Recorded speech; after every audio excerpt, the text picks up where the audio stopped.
కామన్‌గా మేము న్యూరో ప్రాక్టీస్‌లో చూసేటటువంటి మానసిక వ్యాధుల్లో డిప్రెషన్ అనేది ఎక్కువగా చూస్తూ ఉంటాం.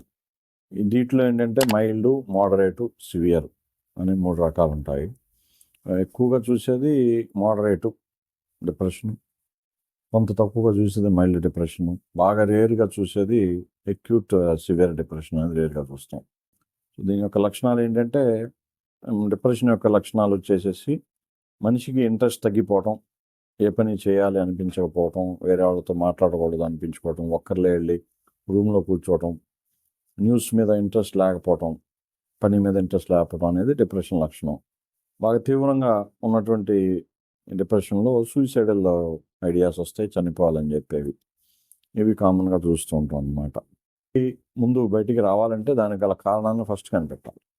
ట్రీటబుల్ కండిషన్స్ కొన్ని ఉంటాయి. థైరాయిడ్ అని, విటమిన్ బి12 డెఫిషియన్సీ, విటమిన్ డి డెఫిషియన్సీ అనేవి. వీటిని ముందు ఐడెంటిఫై చేయగలగాలి. తర్వాత దీనికి మానసిక ఒత్తిడి నుంచి బయటికి తీసుకురావాలని అంటే ఎక్కువగా మనం వ్యాయామం చేయటమే కరెక్ట్ ట్రీట్మెంటు. అలాగే మనకి ఏదైతే ప్రాబ్లమ్ అనుకుంటున్నామో ఆ ప్రాబ్లమ్ నుంచి బయటకొచ్చేయాలి మనం. దానికి సంబంధించినటువంటి మంచి ప్లాన్స్ వేసుకొని దాని నుంచి బయటకు రావాలి. అలాగే యోగా, మెడిటేషన్ అనేవి కూడా ఈ మానసిక ఒత్తిడిని తగ్గించేటటువంటి కొన్ని మెదడు వ్యాయామాలన్నమాట ఇవి. సో, వీటిని పాటిస్తే అలాగే వీటితో పాటు మందులు కూడా వాడుకుంటూ ఉంటే చాలా వరకు ఇది కంట్రోల్ అయిపోతుంది.